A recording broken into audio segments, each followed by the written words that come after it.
자, 시편 66편 10절에서 12절까지 우리 손선희 집사님 봉독해 주십니다. 하나님이여, 주께서 우리를 시험하시되 우리를 단련하기를 은을 단련한 같이 하셨으며 우리를 끌어 그물에 걸리게 하시며 어려운 짐을 우리 허리에 메어 두셨으며 사람들이 우리 머리를 타고 가게 하셨나이다. 우리가 불과 물을 통과하였더니 주께서 우리를 끌어내사 풍부한 곳에 들이셨나이다. 아멘. 아멘. 오늘 제목은 겸손과 희망. 지난번에 제가 특강할 때에 겸손에 대해서는 2주간에 걸쳐서 말씀드렸고 희망에 관해서는 2주간에 걸쳐서 말씀을 드려야 하는데 1주간밖에 못했기 때문에 오늘 마무리를 짓도록 하겠습니다. 자, 우리 모두는 하나님의 선민입니다. 하나님께서 택하신 백성, 하나님의 선민인데 하나님께서는 하나님의 택하신 하나님의 선민인 우리들을 반드시 훈련을 시킵니다. 그래서 하나님 선민학교에는 교과 과정이 있습니다. 이 교과 과정을 영어로 커리큘럼이라고 하죠. 커리큘럼, 교과 과정이 있는데 이 교과 과정, 교과 과목 중에서 대표적인 것이 몇 가지가 있는데 나중에 이제 특강할 때마다 제가 하나씩 할 거고 첫째는 제가 겸손이라고 말씀을 드렸습니다. 겸손. 하나님은 우리를 겸손하게 만드십니다. 겸손하지 않으면 안 되도록 하나님이 만드세요. 그리고 두 번째는 희망입니다. 하나님께서 우리를 겸손하게 만드신 다음에 우리에게 큰 은혜와 복을 주시죠. 그래서 우리 성도들은 항상 겸손은 고난을 통해서 오게 되지만 그러나 그 다음에는 고난의 과정을 거치고 난 다음에는 우리에게 희망이 있습니다. 하나님의 축복이 있죠. 그래서 우리는 고난 속에서도 희망을, 축복을 잃어서는 안 되는 거죠. 꼭 기억해야 합니다. 오늘 본문에 보니까 하나님께서 우리를 시험하신다고 이렇게 말씀을 하고 계십니다. 또 우리를 은을 단련함 같이 단련하신다고 말씀하시죠. 또 우리를 끌어서 그물에 걸리게 하신다고 또 말씀하고 계세요. 자, 이 은을 단련하는 게 얼마나 이게 엄청난 고통이냐면은 은 속에, 땅 속에서 은을 이제 이 광산에서 캐내게 되면 은 속에 불순물이 끼어 있잖아요. 이 불순물을 은에서 다 빼내야 순은, 가치가 있는 순은이 되는 거예요. 그럼 이 은을 재련소에 가서 재련소 속에 은을 담그게 되죠. 그럼 거기서 이제 엄청난 이 어마어마한 온도 속에서 이 은 속에 박혀 있었던 불순물들이 빠져나갑니다. 그렇다면 은의 입장에서는 어마어마한 고통을 대수술하는 것처럼 고통을 겪어야죠. 그 고통의 과정을 겪어야 순은이 되는 겁니다. 그런데 이걸 누가 하시느냐? 하나님이 하신다 이거예요. 누구에게? 하나님의 선민인 우리에게. 그래서 하나님께서 크게 쓰시는 사람들 특징이 뭐냐? 이 연단의 과정이 굉장히 큽니다. 훈련의 과정이 굉장히 커요. 이 사업으로 크게 성공한 분들의 공통점이 굉장한 연단들이 있었습니다. 우리 한국의 대표적인 아주 기독 크리스천이었던 최의승 장로님 같은 경우는 한 번은 홍수로 모든 재산을 잃어버렸고 또 한 번은 화재로 다 잃어버렸어. 또 한 번은 IMF로 내가지고 완전히 바닥까지 갔다가 이런 과정에서 다시 이제 회복돼 가지고 이분이 한 사업이 뭐였냐면은 자동차 부품 산업이었어요. 자동차 부품 산업. 그런데 그런 과정을 거치면서 하나님이 이분에게 엄청난 복을 주셔가지고 무려 교회를 100개가 넘는 1000개든가 100개든가 내가 헷갈리네. 그러니까 어마어마한 예배당을 이렇게 지었습니다. 이분이 사업한 목적이 복음을 전하기 위해서. 직장인에서 받는 월급 받아가지고는 이거 큰일 날 수가 없으니까 사업을 해서 큰일 나기 위해서 그런 의도로 사업을 시작했었죠. 그런데 본인이 목표하는 것 이상으로 이렇게 다 이루었습니다. 어려움의 과정을 거치고 난 다음에 하나님이 큰 복을 주신 거죠. 그 다음에 또 하나님께서 우리를 끌어서 그물에 걸리게 하신다고 했어요. 그물, 여러분 그물 알죠? 그물이 얼마나 촘촘합니까? 그 그물 속에 우리를 가둬버리시는 거예요. 꼼짝 못하도록. 누가? 하나님이. 그러면 그 그물에서 빠져나오려면 방법은 하나밖에 없습니다. 몸을 감량하는 길밖에 없습니다.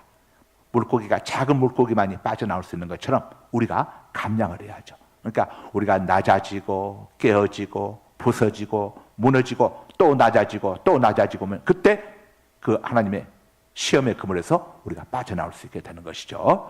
감량하는 과정이 얼마나 힘듭니까? 권투 선수들이 자 체중을 낮출 때에 엄청난 고통을 겪는다고 그래요. 자기 체중을 유지해야 라이트급이면 라이트급, 뭐 벤트급이면 벤트급, 그 자기 체급에서 자기들 만약에 체중이 불게 되면은 챔피언 벨트도 반납을 해야 하고 그 다음에 다른 체중에 맞는 급으로 옮겨가야 했어. 플라이급 같은 것은 굉장히 가볍잖아요. 그러니까 옛날에 장정구라고 하는 선수가 플라이급 선수였잖아요. 그러니까 자기 그 체중을 감량하기 위해서 엄청난 고통을 겪어야 했습니다. 자, 이렇게 고난과 고통의 과정을 하나님께서 우리에게 주시는 겁니다. 왜요?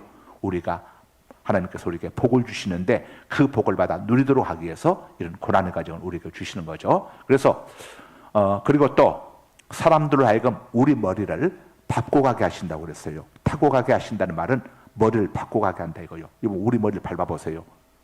이게 무슨 말입니까? 엄청 모멸감을 모욕을 당하게 만들고 수치를 당하게 만들고 정말 자존심을 팍 꺾어버리게 만드는 거예요. 왜? 우리를 겸손하게 만들기 위해서. 겸손하기 위해서. 그래서 하나님 선민학교의 커리큘럼 교과 과정 중에 첫 번째가 뭐냐? 겸손. 우리가 나이에 상관없이 겸손해야 고난 과정을 이겨낼 수가 있습니다. 자, 그 다음에 하나님께서 또 우리 허리에다가 무거운 짐을 메어 두셨다고 그랬죠. 여러분, 사람의 몸에서 가장 약한 부위가 어디입니까? 허리입니다. 허리. 이 허리에, 그래서 허리에 무거운 것들 갑자기 들다가 허리 부상 당하는 경우들이 많아요. 허리가 제일 약하니까. 그래서 나이가 들수록 무거운 것들 절대 함부로 들어서는 안 됩니다. 젊을 때 생각해서 하면 안 돼요. 그리고 집안에서 우리 여성 동지들은 신랑들에게 무거운 거 그냥 막 들라고 막 시키면 안 돼. 잠시 들었다가는 허리에 병 나게 되면은 병원에 입원하게 되면은 고생 쎄빠지게 또 할 수가 있어요.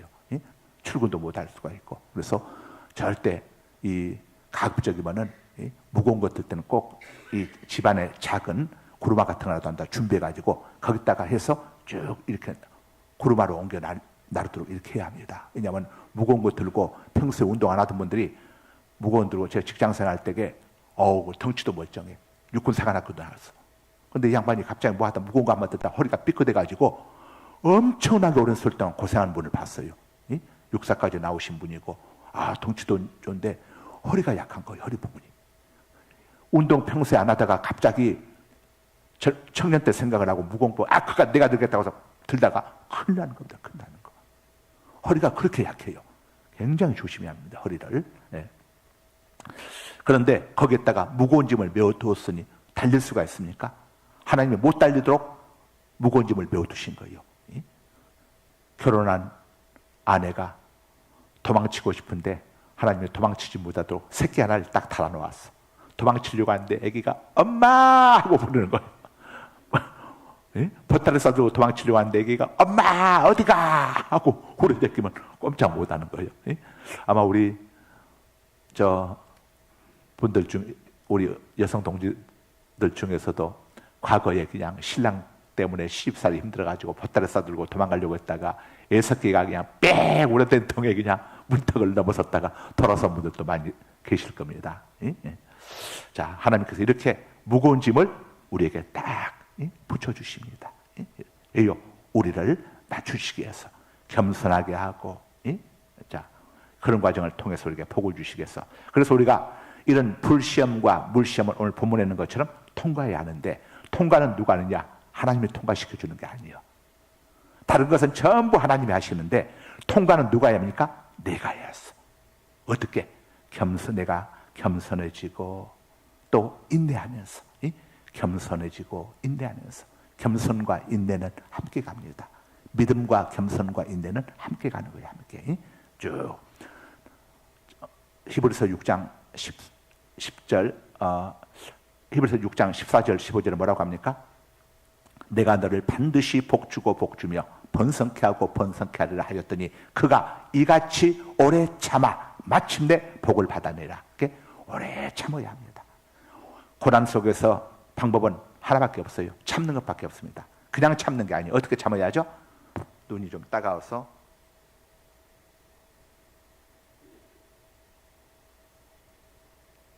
눈이 따가워가지고 자, 이 시험의 과정을, 고난의 과정을 이길 수 있는 비결은 오래 참는 것밖에 없습니다. 이번 우리 어머니들 다 오랜 세월 동안 오래오래 참고 또 참았어. 그래서 나중에 이제 자녀들이 잘 되고 저게 해가지고 뭐 잔치들 베풀면서 어버이 노래 다 불러주게 되면은 지난 날 돌아보면서 그때 내가 도망 안 가기 잘했네. 그때 밥벌집 싸가지고 문집 대문 안 벗어나기 잘했네 하면서 하잖아요. 우리 한국의 어머니들의 특징, 뭐 세계 모든 어머니들겠지만 특징 뭡니까? 인내력이 대단합니다. 어머니들의 인내심은 대단해요. 그러니까 이 어머니들이 아버지들보다 오래 사시는 것 같아. 인내심이 대단하죠. 자, 이렇게 불시험과 물시험을 누가 통과합니까? 우리가 통과했어. 뭘로? 믿음과 인내로. 하나님은 절대 실수하지 않으신다. 하나님은 결코 해로운 것을 내게 주시지 않으신다. 하나님은 모든 것을 합력하여 선을 이루신다고 하는 이 믿음을 가지고 인내하는 겁니다. 우리의 고난은 여러분 동굴을 지나는 게 아닙니다. 우리의 고난은 터널을 지나는 겁니다. 동굴과 터널의 차이가 뭡니까? 동굴은 끝이 없어. 막혀있지만 터널은 끝이 있어. 우리 성도들의 고난은 터널입니다. 터널. 그래서 끝이 있어요. 쭉 참고 가게 되면 자, 끝이 있습니다. 자, 오늘 본문 말씀의 핵심은 자, 이런 과정을 지나쳤더니 하나님께서 우리를 어떻게 했다는 것입니까? 예. 마침내 너를 풍부한 곳으로 들이기 위함이라. 다시 말하면 복을 주시기 위함이라 이거죠.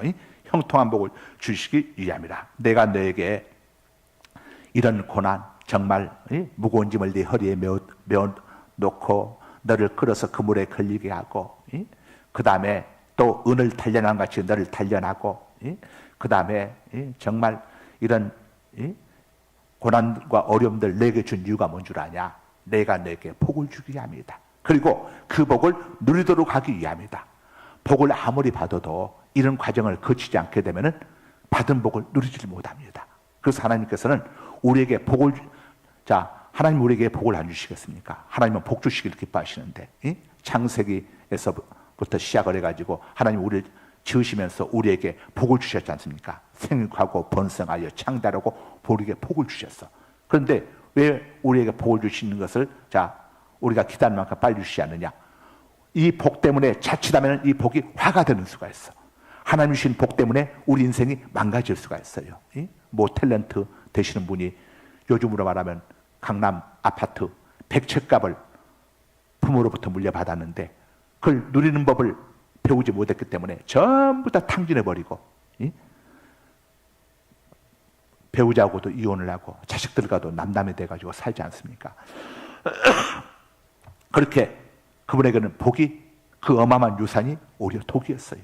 차라리 그것을 안 받았다면 그 양반의 인생은 정말 지금 엄청나게 한국의 대배우가 돼가지고 언로배우가 되고 대배우가 돼가지고 복을 누릴 텐데, 그래서 하나님은 사랑하는 우리들을 너무 사랑하시기 때문에 우리를 너무도 잘하시기 때문에 이런 과정을 우리에게 주시는 겁니다. 자, 그래서 고난이 힘들고 어렵고 사람들에게 무시당하고 뜻대로 안 되어도 절대 낙심하지 말고 우리가 겸손히 참고 인내하게 되면은 하나님께서 정하신 때가 되면 너희가 선을 행하되 낙심하지 말지니 중도에 포기하지 아니하면 때가 이름에 거두리라. 갈라디아서 6장 9절의 말씀처럼 때가 되면 우리에게 하나님께서 복을 주시는 겁니다. 욥에게 엄청난 고난이 임했습니다. 자, 그런데 욥이 그 고난의 과정을 거치면서 내게 임한 이 고난이 내 죄 때문이 아니라 내가 잘못해서가 아니라 하나님께서 나를 순금 같은 믿음의 사람으로 단련시키기 위해서 주신 연단의 과정이구나 하는 것을 욥이 깨닫죠. 그래서 욥이 이런 고백을 합니다. 욥기서 23장 10절입니다. 그러나 내가 가는 길을 그가 아시나니 그가 나를 단련하신 후에는 내가 순금같이 되어 나오리라. 예, 자, 욥은 내일의 희망을 바라본 겁니다. 순금 같은 믿음의 사람으로 날 만들어 주시기 위해서 자식도 하나님이 주셨으니 또 내 자식들은 하나님의 것이니 그분이 다 가져가셨다고 할지라도 또 하나님께서 내게 그 자식들의 이런 아픔을 잊을 수 있는 또 다른 하나님께서 예비해 주신 자식들을 주실 것이다 하는 이런 기대와 희망을 버리지 않았죠. 그래서 요번 마침내 앞에 잃어버린 10자식이 생각나지 않을 정도로 효도하고 예쁘고 정말 좋은 10명의 자식들을 다시 하나님이 욥에게 주시지 않습니까? 자, 이번 세계적인 음악가 귀가 먹고 난 다음에 더 멋진 그런 그 교향곡을 작곡한 베토벤 아시죠? 베토벤의 교향곡 5번 제목이 뭐냐면 운명입니다. 운명. 교향곡이라고 하는 것은 이 영어로 심포니인데 이게 헬라어 심포니아에서 나왔고 우리말로 이 관현악단이라고 하기도 하고 또 오케스트라라고 하기도 하죠. 여러분들 오케스트라라고 하는 것은 관현악단을 이야기합니다. 교향곡은 오케스트라, 관현악단을 위해서 작곡한 이 대규모 아주 큰 음악 작품. 우리 뭐 칸타타 같은 거 할 때 좀 하지만은 이 어마어마한 오케스트라, 관현악단. 이 관현악단 속에는 타악기도 있고 또 관악기도 있고 현악기도 있죠. 이런 대규모 그 관현악단을 그들의 연주를 위해서 작곡된 대규모 음악 작품을 바로 이걸 오케스트라라고 합니다. 오케스트라라고 하는데 교향곡이라고 하는데 베토벤의 교향곡 5번 제목이 바로 운명입니다. 이 교향곡은 이제 보통 4가지로 되어 있잖아요. 제 1악장에 있고 4악장까지 있죠. 근데 보통 1악장은 굉장히 빠르고 경쾌합니다. 그러니까 이 베토벤 교향곡 5번 제목이 운명인데 그 처음에 어떻게 되냐? 따따따따 이렇게 시작돼요. 그 다음에 이제 두 번째 것은 조금 가볍게, 조금 늦게. 그 다음에 3번 교향곡은 조금 이게 더 낮아지게 이렇게 그 다음에 다시 4번 가서는 다시 또 처음처럼 따따따따 이렇게 하면서 이제 마무리가 지어지고 하죠. 근데 이 운명이라고 하는 게 이 운명이라고 하는 베토벤의 교향곡 5번 이게 굉장한 의미가 있습니다. 국어사전에서 운명이라는 뜻이 이렇게 기록되어 있습니다. 인간을 포함한 우주의 일체를 지배한다고 생각되는 초인간적인 힘. 그러니까 베토벤은 자기가 이 귀머거리가 됐잖아요. 음악가에게 있어서 귀머거리가 됐다고 하는 것은 이건 치명적인 거 아닙니까? 음악은 귀로 듣는 것인데 우리 다 음악은 귀로 듣잖아요. 귀로. 눈 감아도 귀로 듣잖아요. 귀가 먹었으면 눈 떠도 음악 아무 들림이 없잖아요. 그러니 베토벤에게 있어서는 귀머거리가 됐다고 하는 것은 이건 그야말로 완전히 모든 것을 잃어버린 거 아닙니까? 그런데 베토벤은 귀머거리가 이른 그 순간 따따따따 자기의 새로운 운명의 지평선이 열림을 감지한 겁니다. 느낀 겁니다. 운명을 뛰어넘는 운명을 뛰어넘어서 엄청난 인간의 운명을 뛰어넘는 하나님의 역사를 베토벤은 느낀 겁니다. 그래서 자 베토벤의 그 어마어마한 운명 이 5번 교향곡인 운명이라는 것들이 베토벤이 귀머거리가 되고 난 다음에 이것들이 만들어졌어요. 이 운명 베토벤이 1802년 30대 청각을 완전히 잃었습니다. 그 다음에 청각장애에 맞서서 베토벤이 아주 전투적인 삶을 살게 됩니다. 귀머거리가 되어서 내 음악가로서의 인생이 끝났다고 다들 모두가 다 그렇게 생각하고 있지만 운명을 뛰어넘는 전능하신 하나님을 의지하고 바라보면서 청각장애가 됐지만 청각장애가 되지 않았을 때에 이 자신이 만든 교향곡보다 훨씬 더 훌륭하고 멋진 교향곡을 만들 수 있다고 하는 이런 믿음과 이런 도전 정신을 가지고 베토벤이 나가게 되는 거죠. 그래서 베토벤에게 있어서는 청각을 잃었을 때에 따따따따 새로운 인생의 세계가 베토벤에게 시작된 겁니다. 그러니까 여러분들 모든 것을 잃었다고 생각한 그때 우리는 누구에게 우리의 시선을 맞추면 됩니까? 하나님께 우리 시선을 맞추게 되면은 모든 것을 잃은 그 상황 속에서 전무에서 무에서 유를 창조하신 전능하신 하나님을 우리가 경험하게 되는 거예요. 그래서 우리 기독교인들 하나님의 선민들의 두 번째 커리큘럼이 뭐냐? 희망입니다. 희망. 이번 성경에 보세요. 얼마나 희망의 메시지가 있습니까? 나는 죄인이야. 나 같은 자는 구원받을 수가 없어. 난 너무 흉측한 죄인이야. 나를 용서해 줄 사람은 아무도 없어. 하는 이런 흉측한 죄들 향해서 성경이 뭐라고 합니까? 이사야 1장 18절에 오라 우리가 서로 변론하자. 너희 죄가 추원 같을지라도 내게 오면 눈과 같이 휘어질 것이요 진홍 같을지라도 양털같이 희게 되리라. 얼마나 소망의 말씀입니까? 그 다음에 세상에 정말 하나님 앞에 범죄함으로 인해 가지고 하나님께 얻어터지고 다른 데서 얻어터진 게 아니요 하나님께 얻어터졌어.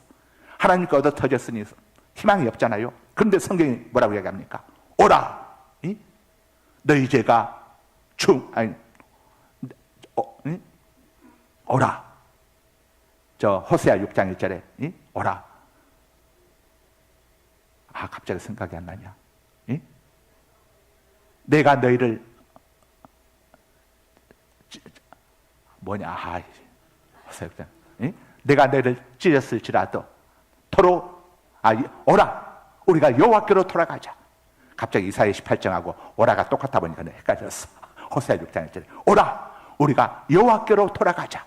그가 우리를 찢으셨으나 도로 낫게 하실 것이요 우리를 치셨으나 다시 싸매어 주실 것입니다. 야, 여러분 얼마나 우리 하나님은 우리에게 희망을 주시는 하나님입니까? 그래서 예수 안에는 우리들 하나님의 선민된 우리의 인생은 내일도 희망이고 미래도 희망이고 이 땅에서도 희망이고 이 땅 떠난 데에도 희망으로 충만한 겁니다. 천국은 희망으로 충만한 곳이 천국인 거예요. 할렐루야. 자, 그래서 바로 이 베토벤이 희망을 놓치지 않았습니다.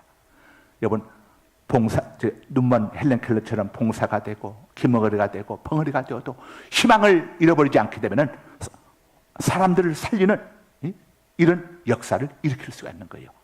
헬렌 켈러를 지도했던 선생님이 계속 헬렌 켈러에게 희망을 줬지 않습니까?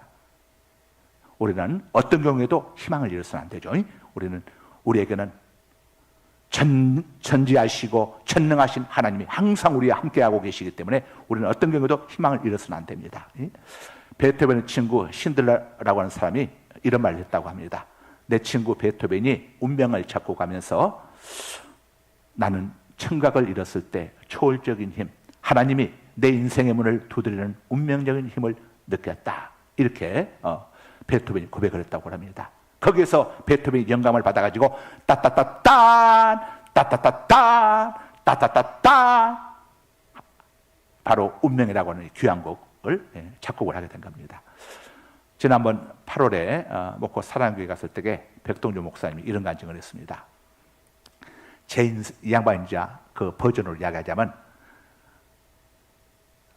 제 인생 돌아보면이라 내가 태어나서 첫 번째 슬픔이 뭐였냐면은 우리 아버지가 돌아가신 것이었어. 정말 내 인생에 굉장한 위기였어라. 근데 그때 따따따딴 하나님을 내가 우리 아버지로 만난 것 아니었어. 내게 새로운 축복의 문이 그때 열렸단 게라. 우리 백동주 목사님 버전으로 이야기한 거예요. 자, 새벽마다 백 목사님을 위해서 기도해 주시는 어머니가 계셨음에도 불구하고 중학교 2학년 때 자기에게 이해할 수 없는 병이 찾아가지고 학교를 자퇴했다고 합니다. 아니 우리 엄마가 하나님 앞에 가서 새벽마다 기도하는데 이런 병이 왜 나한테 오냐 하고 자기는 그때 하나님을 원망하고 엄마를 원망했다는 겁니다. 아니 하나님이 살아계시다고 하는데 우리 엄마가 새벽마다 가서 기도하는데 왜 나한테 이런 병이 와가지고 내가 학교를 자퇴하지 않으면 안 되게 됐냐. 그렇게 엄청난 낙심과 절망 속에 빠졌다는 걸 생각해 보세요. 아들 위해서 어머니가 가서 새벽마다 눈물로 기도하는데 이 아들은 결과가 안 좋아가지고 학교에서 자퇴하게 생겼으니 어떻겠습니까? 그런데 그때 따따따딴 그때 백동주 목사님이 예수님을 만났다는 거예요. 만약에 자기 어머니의 기도로 자기가 낳았다면 자기는 예수님을 못 만났을 거랍니다.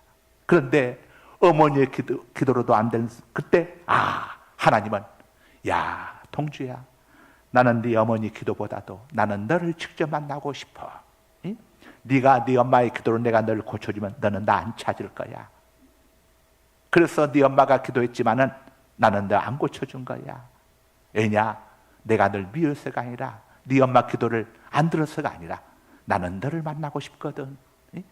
따따따따. 그때 백 목사님이 진짜 엄마 통해서 귀로 만들었던 예수님이 내 하나님이심을, 나를 사랑하시는 하나님이심을 그때 체험하게 되었다는 거예요.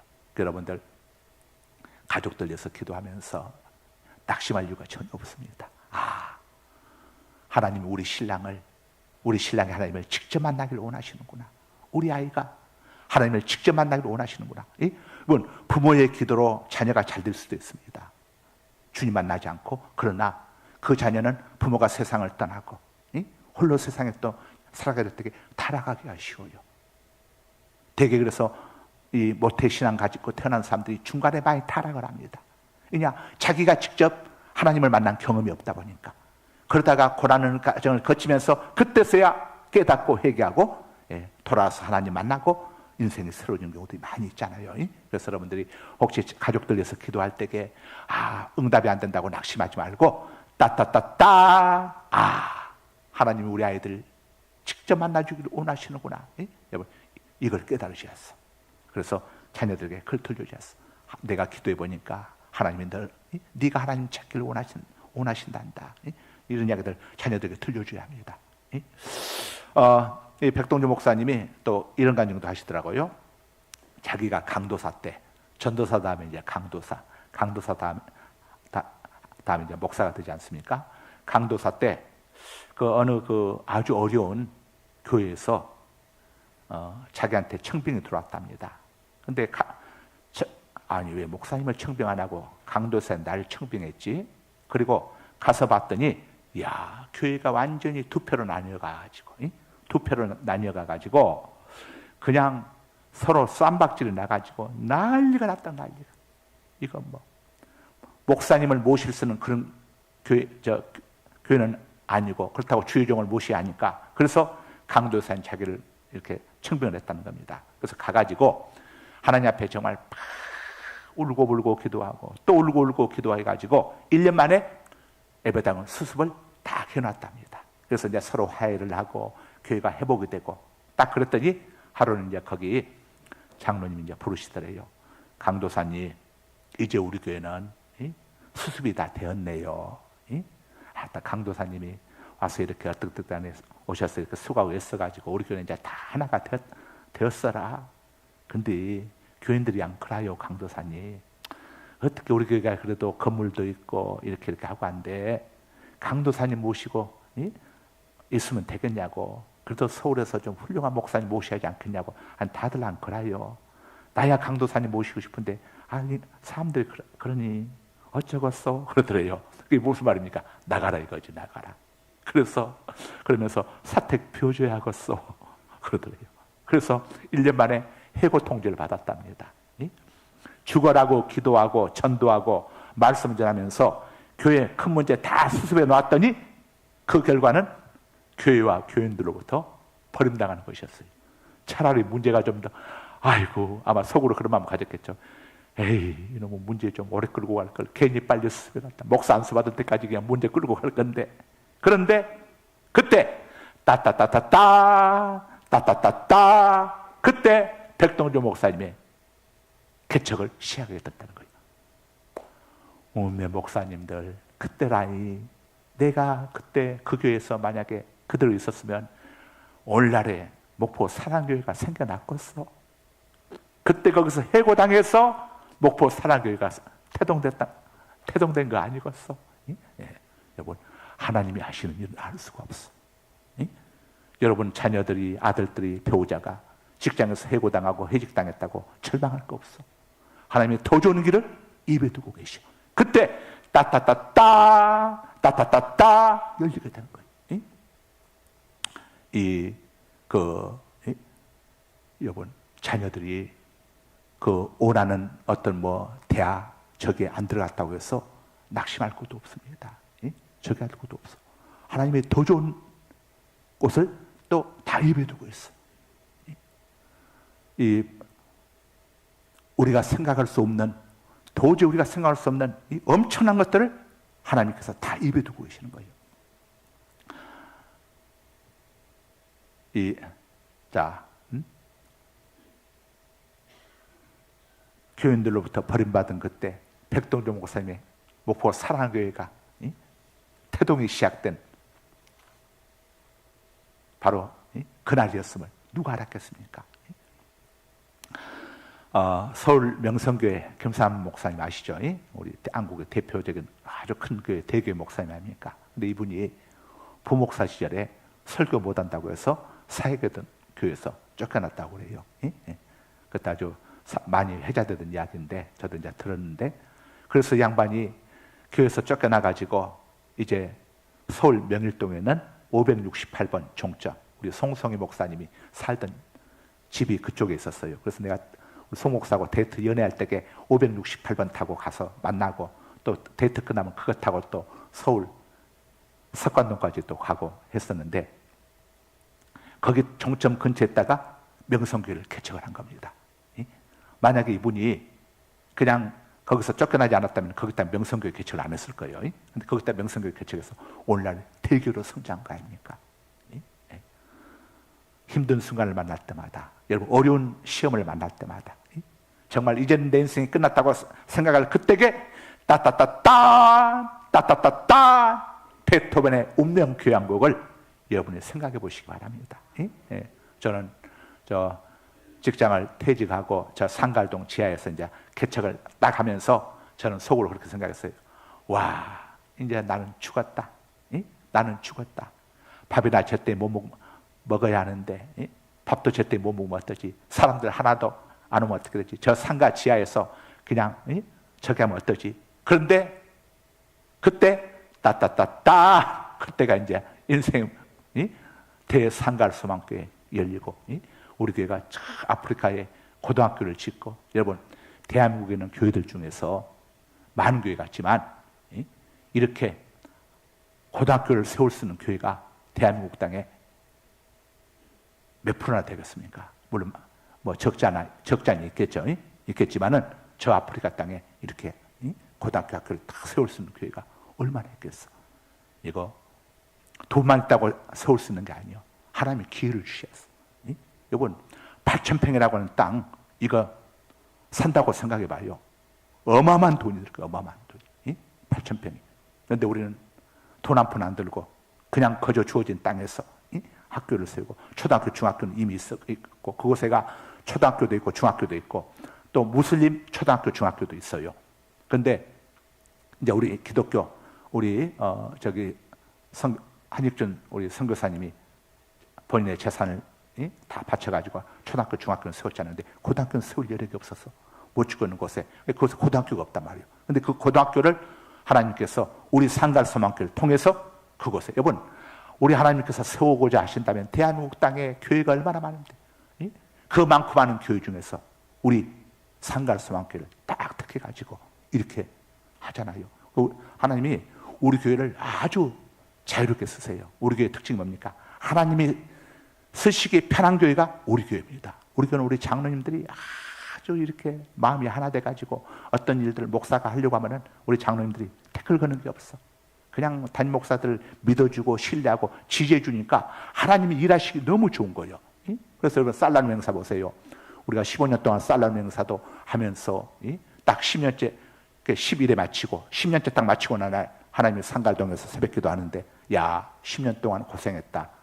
주차장 문제 걱정하지 말아라. 그리고 나서 저기 민속촌 주차장에서 우리가 살라는 명사 할 수 있도록 하나님께서 주시고, 우리 여기 주민센터 지으면서 주차 문제 때문에 고민했는데 하나님 또 지혜스마트 주차장, 또 이곳 상가 주변에 주일날은 주차들 하는 차들이 없잖아요.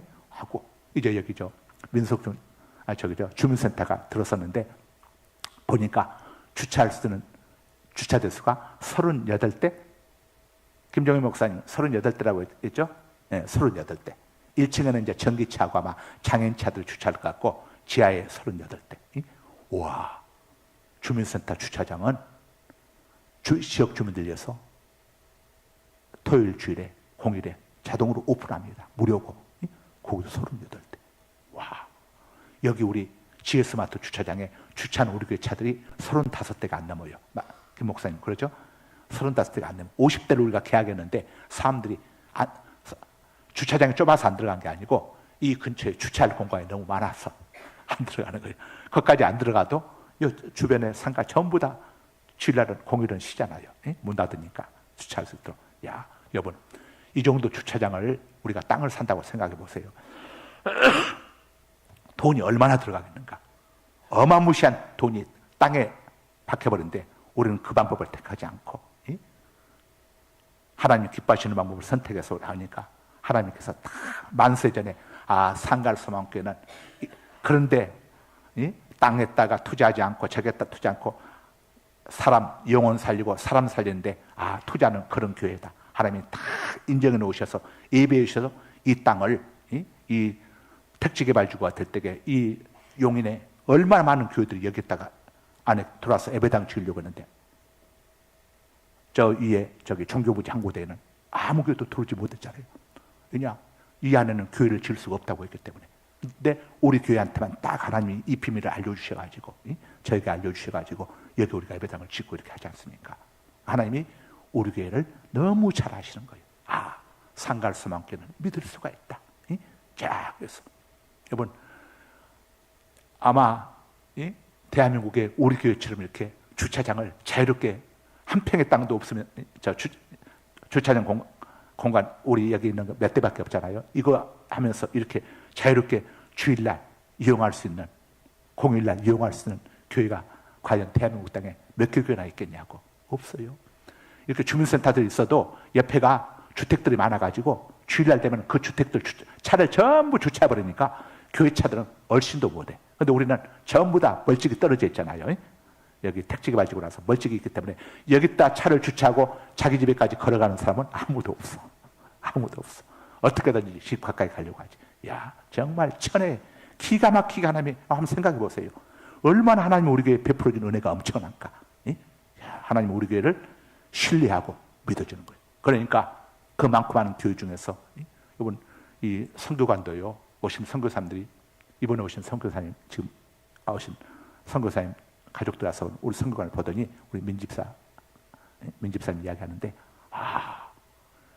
자기네들이 이런 선교관은 처음 봤다. 그냥 지방에서 조그만 방 하나에는 거기서 이제 지내다 왔는데 우리 선교관은 아파트 아닙니까? 방도 3개고 애가 그 딸이 하나 있는데 이 방 다 써도 되냐고 막 뛰어다니면서 좋아하더래요.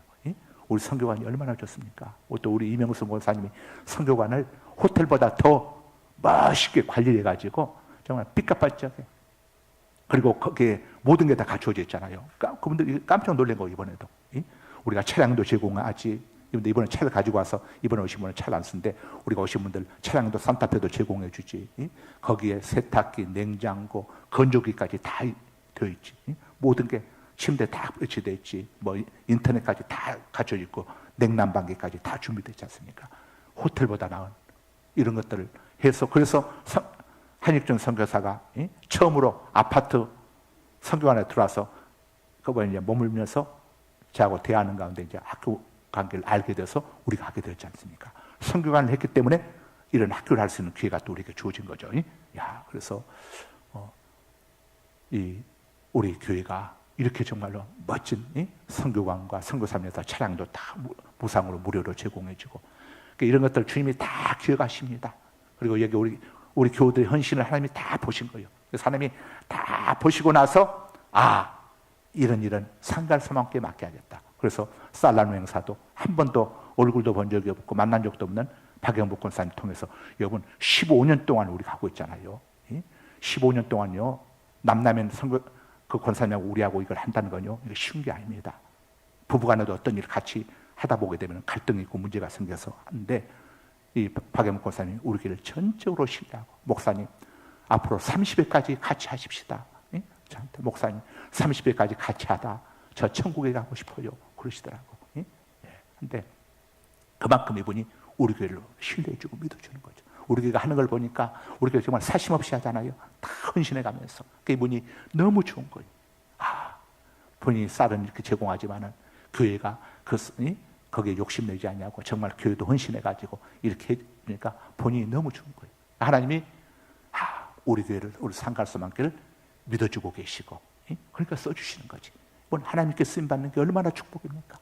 저는 목사하면서 주님 저를 써주셔서 감사합니다. 여러분, 하나님이 써주시는 게 이게 얼마나 큰 영광이냐고, 얼마나 큰 행복이냐고. 저나 여러분이나 우리 평생 동안 우리의 가진 건강, 시간, 우리의 몸, 우리의 은사, 우리의 재물 하나님께 쓰임받고 천국 가서 풍성한 멸류관 상급으로 받는 우리 모두가 다 되십시다. 할렐루야. 거룩하신 아버지 감사합니다. 오늘 아버지 하나님의 또 이렇게 추석 명절 맞이해서 저녁 예배, 또 오전 예배 연합으로 함께 또 이 시간 예배 드릴 수 있도록 복 주심을 감사드립니다. 특별히 오늘은 아버지 하나님의 선민이 경험해야 하는 선민의 커리큘럼 교과 과정인 겸손과 희망에 관해서 또 말씀을 나누게 하심을 감사드립니다. 모든 것이 끝났고 절망이라고 할지라도 하나님을 믿는 우리 성도에게는 결코 아버지며 절망이 없다는 사실을, 우리에게는 희망이 넘친다는 사실을 잊지 않게 하여 주셔서 어떤 환경 상황 속에서도 낙심하지 아니하고 따따따따 희망을 품고 나가는 우리 성도님들 되게 하여 주옵소서. 우리 교회를 써주시니 감사합니다. 하나님, 우리 교회를 마음껏 사용하여 주옵소서. 예수 그리스도 이름으로 기도드리옵나이다. 아멘. 하늘에 계신 우리 아버지, 아버지 이름을 거룩하게 하시며 아버지의 나라가 오게 하시며 아버지의 뜻이 하늘에서 같이 땅에서도 이루어지게 하소서. 오늘 우리에게 일용할 양식을 주시고 우리가 우리에게 잘못한 삶을 용서하여 준 것 같이 우리 죄를 용서하여 주시고 우리를 시험에 빠지지 않게 하시고 악에서 구하소서. 나라와 권능과 영광이 영원히 아버지의 것입니다. 아멘.